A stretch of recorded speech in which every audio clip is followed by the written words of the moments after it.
आजम खान साहब का नाम था, कुछ बातचीत हुई हो वहाँ जिताने के लिए, जाने के लिए आप जाएंगी वहाँ? जी, पार्टी ने ड्यूटी लगाई है, हम जाएंगे वहाँ पे। तो कैसे हालात में, कुछ रोज बात तो होती होगी बिहार को लेकर के? जी, उम्मीद है कि वहाँ पर हम मजबूती से इंडिया गठबंधन चुनाव लड़ेगी और जीतेगी।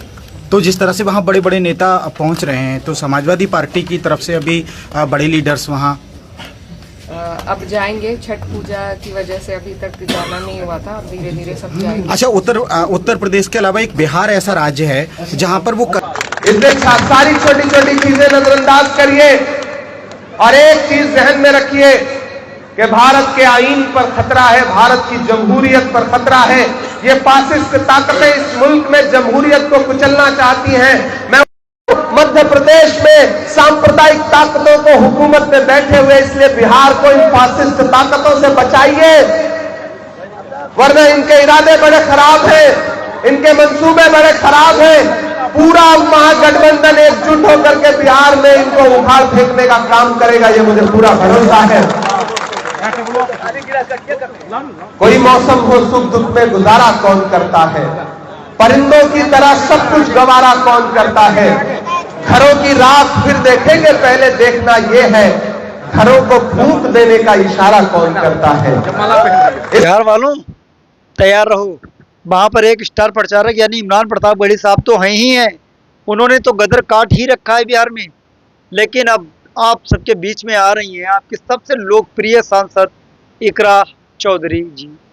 जी हाँ दोस्तों, उनके कई वीडियोस आपने देखे होंगे, बहुत से लोग उन्हें लाड मान सम्मान प्यार बहुत कुछ, उनके रील्स, उनके साथ सेल्फी, उनके साथ एक हुजूम पीछे चलता होता है, तो बड़ा प्राउड फील करवा देता है सांसद इकरा हसन जी को।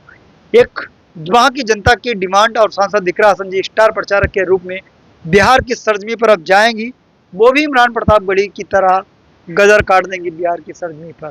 आइए देखते हैं, सुनते हैं इकरा हसन जी खुद कह रहे हैं कि बिहार में मुझे कब जाना है। आइए एक वीडियो के माध्यम से जानने की कोशिश करते हैं। पहले इमरान साहब का वीडियो देखेंगे, उसके बाद में सांसद इकरा हसन जी ने ऐलान कर दिया है मैं खुद आ रही हूँ बिहार। आइए पहले इमरान साहब को सुनते हैं। मैं इनका नाम लूंगा, छूट जाएगा इसीलिए एक साथ सबका खैर मकदम और स्वागत कर रहा हूँ। साथियों, पहली बार आपके बीच में हाजिर हुआ हूँ और पहले आपके बीच में आना चाहता था,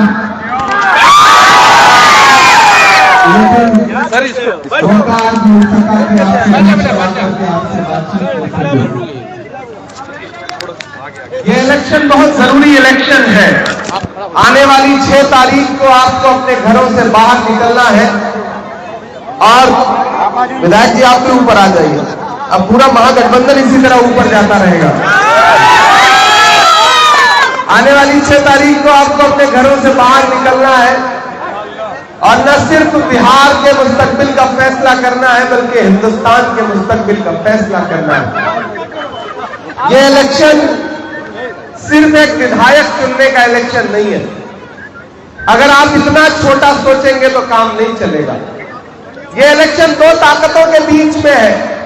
एक तरफ वो ताकतें खड़ी हैं जो नफरत की अलंबरदार हैं, एक तरफ वो ताकतें खड़ी हैं जो गोडसे की विचारधारा को मानती है, और दूसरी तरफ वो ताकतें खड़ी हैं जो गांधी की विचारधारा में यकीन रखती हैं। मैं दिल्ली से चल करके आपके बीच में आया हूं साथियों। आप मुझे जानते हैं, मैं आपका इमरान प्रतापगढ़ी हूं। आपके मुद्दों पर हिंदुस्तान की सड़कों से लेकर के हिंदुस्तान की संसद तक बिना डरे आपकी आवाज उठाता रहता हूं। मैं डरा नहीं, मैं झुका नहीं, कहीं छुप छुपा के खड़ा नहीं। मैं डरा नहीं, मैं झुका नहीं, कहीं छुप छुपा के खड़ा नहीं। जो डटे हुए हैं महाज पर, मुझे उन सबों में तलाश कर।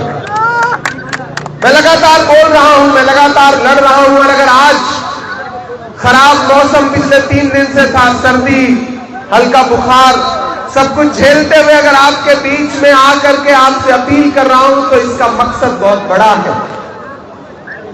मेरे भाई, दिल्ली में बैठे हुए कुछ व्यापारी हैं जो सोचते हैं कि बिहार को दिल्ली के रिमोट से चलाया जा सकता है। क्योंकि नीतीश कुमार जी की तबीयत खराब है, तो भाजपा ने बिहार में लल्लन सिंह और संजय झा के नाम से रिमोट छोड़ रखा है। सरकार दरअसल नीतीश कुमार जी नहीं चला रहे बल्कि वही रिमोट चला रहा है। लेकिन मैं दिल्ली में बैठे हुए हाकिम से कहना चाहता हूं कि ये बिहार है, ये उड़ती हुई चिड़िया के पर पहचानता है। अगर आपको लगता है कि बिहार को गुजरात के व्यापारी चलाएंगे तो आप गलतफहमी के शिकार हैं। बिहार को बिहार की जनता चलाएगी, इसकी तकदीर का फैसला बिहार की आवाम करेगी। इससे आप सबसे गुजारिश कर रहा हूं कि गोपाल जी आपके चहेते विधायक हैं और इनसे मिलकर के मुझे यह महसूस हुआ कि एक आम जनता का विधायक जैसा होना चाहिए वैसे ही हैं गोपाल जी आपके बीच में। और ये दोबारा आपके बीच में आपसे एक मौका और मांगने के लिए खड़े हैं और पूरा महागठबंधन इस चुनाव में एकजुट होकर के इस चुनाव को लड़ रहा है। साथियों, इधर नीतीश जी चिराग पासवान को मानने को तैयार नहीं है और सम्राट चौधरी नीतीश जी को मानने को तैयार नहीं। चिराग कह रहे हैं हम अपनी रोशनी भाजपा वालों को नहीं देंगे। सम्राट को लग रहा है कि अब उनका मुरेठा खुल जाएगा और नीतीश जी उनके बारे में क्या ही बोले। मैं जब से बिहार आया हूं मीडिया के साथी मुझसे पूछते हैं कि इमरान साहब नीतीश जी के बारे में क्या कहेंगे, तब मैं उनसे कहता हूं कि मैं जब से बिहार आया हूं भोजपुरी का एक गाना सुन रहा हूं कि छन छन बदले तोहरे मिजाज रजऊ दगाबाज रजऊ लजबाज। तो जो धोखेबाजी और जो पलटने की खूबी उनके अंदर है, अब उसके दिन पूरे हो चुके हैं। अब रिटायरमेंट का वक्त है। बिहार एक नौजवान मुख्यमंत्री मांग रहा है और आने वाली 14 नवंबर को बिहार को तेजस्वी यादव के तौर पर एक नौजवान मुख्यमंत्री मिलने जा रहा है। इसलिए राजद के जो साथी हैं उनसे भी मेरी गुजारिश है कि इस चुनाव में आप जब 6 तारीख को निकलेंगे और झंडे पर 3 तारा देख करके बटन दबाएंगे तो ये सोचिएगा कि आप सिर्फ गोपाल जी को वोट देने नहीं गए हैं बल्कि आप तेजस्वी यादव को मुख्यमंत्री बनाने के लिए बूथ पर गए हुए हैं। ईवीएम पर दूसरे नंबर पर है इनका बटन, इसलिए ध्यान रखिएगा। और मैं कांग्रेस के साथियों से खासतौर से कहना चाहता हूं कि ये लड़ाई बहुत बड़ी है। अगर आपने 14 नवंबर को जो रिजल्ट आएगा 2025 में यहां पर महागठबंधन की सरकार बना दी, तेजस्वी यादव को मुख्यमंत्री बना दिया, तो 2029 में राहुल गांधी को देश का प्रधानमंत्री बनने से कोई ताकत रोक नहीं सकती। ये लड़ाई बड़ी है और इस लड़ाई का मकसद भी बहुत बड़ा है, इसलिए कहीं भी भटकना नहीं है, एक भी वोट खराब नहीं। 6 तारीख को घरों से निकलिए, बूथ पर जाइए और झंडे के ऊपर जो 3 तारा है वो बटन दबा करके गोपाल जी को एमएलए बना करके असेंबली पहुंचाइए। साथियों, हाँ चाय वाला भी सुना देंगे, आपने चाय पिलाया नहीं पर सुनाने के लिए इनका हुक्म है, मैं वो सब भी सुना दूंगा। देखिए गोपाल जी निहायत, मैं इनके बारे में जितना सुनता रहा, 5 साल से आपके विधायक हैं। अगर कहीं कोई शिकायत भी हो, कभी फोन ना उठा हो, तो जब मकसद बड़ा हो तो छोटी छोटी चीजें नजरअंदाज करनी पड़ती है। इसलिए सारी छोटी छोटी चीजें नजरअंदाज करिए और एक चीज जहन में रखिए कि भारत के आईन पर खतरा है, भारत की जमहूरियत पर खतरा है। ये फासिस्ट ताकतें इस मुल्क में जमहूरियत को कुचलना चाहती हैं।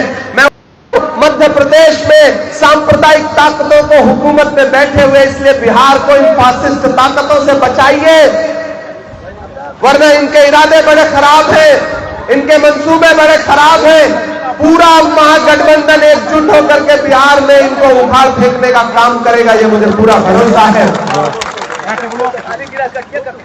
कोई मौसम हो सुख दुख में गुजारा कौन करता है, परिंदों की तरह सब कुछ गवारा कौन करता है। घरों की राख फिर देखेंगे, पहले देखना ये है घरों को फूंक देने का इशारा कौन करता है। तो दोस्तों, आप सांसद इमरान साहब का एक वीडियो देख चुके हैं। अब हम आपको लेकर चलेंगे सांसद इकरा हसन जी के उस वीडियो की तरफ जिसमें वो खुद कह रहे हैं कि मैं बिहार जाऊंगी और वहां की जनता को बहुत अच्छे से जागरूक करूंगी। आइए एक वीडियो सांसद जी का देखते हैं, वीडियो देखिए। जी, हम हमारे परिवार के और बड़े सदस्य हैं आजम साहब, उनसे मिलने के लिए यहाँ पर आए थे और कोई सियासी नहीं है, पारिवारिक मुलाकात। क्या बातचीत रही उनसे आपकी? जी उनकी सेहत और उनकी तबीयत पूछने के लिए आए थे। 2027 को लेकर कुछ रणनीति वगैरह वो यहाँ पर तो डिस्कस नहीं हुई, वो तो पार्टी की बात है। काफ़ी देर हुई कुछ? जी परिवार के तरह बैठे थे, सब हाल चाल जाना, बस उसमें टाइम भी लग जाता है। क्या दर्द है? मैम आपका एक वीडियो वायरल हुआ था जिसमें आप बहुत भावुक थे। बिहार चुनाव को लेकर क्या कहेंगी? बिहार चुनाव जो इसको लेकर क्या कहेंगी? बिहार का चुनाव पूरे देश के लिए बहुत जरूरी है। इंडिया गठबंधन जीते और इंडिया गठबंधन के लिए बहुत जरूरी है और हमें उम्मीद है कि जनता जागरूक है और सही फैसला। स्टार प्रचारक में आजम खान साहब का नाम था, कुछ बातचीत हुई हो वहाँ जिताने के लिए, जाने के लिए आप जाएंगी वहाँ? जी पार्टी ने ड्यूटी लगाई है, हम जाएंगे वहाँ पे। तो कैसे हालात में, कुछ रोज बात तो होती होगी बिहार को लेकर के? जी उम्मीद है कि वहाँ पर हम मजबूती से इंडिया गठबंधन चुनाव लड़ेगी और जीतेगी। तो जिस तरह से वहाँ बड़े बड़े नेता पहुँच रहे हैं, तो समाजवादी पार्टी की तरफ से अभी बड़े लीडर्स वहाँ अब जाएंगे, छठ पूजा की वजह से अभी तक जाना नहीं हुआ था, अब धीरे धीरे सब जाएंगे। अच्छा, उत्तर प्रदेश के अलावा एक बिहार ऐसा राज्य है जहाँ पर वो कभी एक तरफा वोटिंग नहीं होती है, जो भी सरकार बनती है गठबंधन की होती है। उत्तर प्रदेश में आप देख रहे हैं, अगर पिछले 20 सालों की बात की जाए, और वहाँ तो कभी भी सरकार हो, पिछले 20 सालों से हम देख रहे हैं गठबंधन ही होता है। तो इन सब चीज़ों को किस नज़र से ले रही हैं आप? देखिए पिछली बार जैसा रहा, हमें उम्मीद है कि इस बार क्लियर मेजॉरिटी रहेगी इंडिया गठबंधन की। हालांकि वो भी एक गठबंधन है, लेकिन अब दौर ही चाहे देश की राजनीति हो, बड़े गठबंधनों का दौर है। इससे बीजेपी भी अछूती नहीं है, उनकी भी एनडीए में कई सारे घटक दल हैं। तो उसी तर्ज पर अभी देश की राजनीति चल रही है, लेकिन हमें उम्मीद है इस बार हमारी सरकार बिहार में बनेगी। लेकिन किन मुद्दों को लेकर, क्योंकि वो तो कई बार अपने मुद्दों में कामयाब होकर बार बार सरकार बना रहे हैं? पलटू राम जी, मुद्दा यही है कि युवा जो हैं वो बेरोजगार हैं और महंगाई ने सबकी कमर तोड़ी हुई है। जो डेवलपमेंट के बिहार जिस तरीके से तरक्की पर होना चाहिए था नहीं है, तो इसलिए सरकार बदलने की ज़रूरत है। बिहार का मजदूर है या मजबूर है? क्योंकि देश के अलग अलग राज्यों में मैंने देखा है उनको। जी हाँ, सबसे ज़्यादा जो हमारे बिहारी भाई हैं वो हर जगह अलग अलग प्रदेशों में रहते हैं, तो उन्हें ज़रूरत है कि उन्हीं के राज्य में उन्हें रोज़गार मिल सके। ठीक, थैंक यू। आप सांसद दिकरासन जी का पूरा वीडियो देख चुके हैं। उन्होंने, पत्रकार साहब ने पूछा कि आप आजम खान साहब से मिलने गई थी, क्या क्या बातचीत हुई? तो उन्होंने कुछ नहीं, बस मेरा आपसी मामला था, उनका हाल हकीकत लेने के लिए गए थे, उनकी तबीयत के बारे में जानने के लिए गए थे। लेकिन ये सब पूछने के बाद उसके बाद में फिर मीडिया के साथी ने बोला कि बहुत देर तक आपने हाल हकीकत लिया है। तो उन्होंने कहा नहीं, मेरे पारिवारिक मसले हैं, जब कहीं जाओ तो उठना बैठना थोड़ी बहुत देर तो हो ही जाता है। और ये सच भी है, आप कहीं जाते हो तो क्या तुरंत जाते हो तुरंत आ जाते हो? तो उनका जाना हुआ पारिवारिक मसला हो सकता, सिर्फ उनका हाल हकीकत लेने के लिए गई और जब बैठे तो फिर तमाम बातों पर चर्चा होने लगती। वहाँ केवल सांसद दिकरासन यही तो नहीं थी, बाकी और उनके भाई जी थे, बाकी और पार्टी के नेता वहाँ पर थे, बाकी और लोग भी थे, वहाँ के लोकल के लोग थे। तो ये कहने का मतलब ये है कि जाना और देर तक रुक जाना, ये सवाल खड़ा कर देती है मीडिया के लिए, बाकी कुछ भी नहीं। फिर उसके बाद में एक और सवाल आता है कि आप बिहार में जाएंगे, बिहार की जनता आजकल क्या सोच रही है? वहाँ पर पिछले 20 सालों से गठबंधन की सरकार बन रही है, यूपी में पूर्ण सरकार बन रही है, जो भी बना रही है एक पार्टी बना रही। तो इसको आप किस नज़रिए से देख रहे हो? तो सांसद जी ने महागठबंधन का हवाला दिया, हालांकि उन्होंने ये भी कहा कि ये खुद एक गठबंधन है, लेकिन देश में अब हर जगह राजनीति गठबंधन की हो रही है और बिहार में तो हर वर्ष पिछले 20 सालों से गठबंधन की सरकार बन रही है। लेकिन उसके बाद में उन्होंने यही कहा कि अब की बार मेरी सरकार बन रही है। फिर कोशिश उन्होंने यही कहा कि अब हम पार्टी ने मेरी ड्यूटी लगाई है बिहार में, अब हम खुद बिहार जाएंगे और बवाल काट कर आएंगे। जी हाँ दोस्तों, आइए पहली बार सांसद इकरा हसन जी पहुँचेंगी बिहार की सरजमी पर। दिल थाम के बैठिए इकरा हसन जी को सुनने के लिए।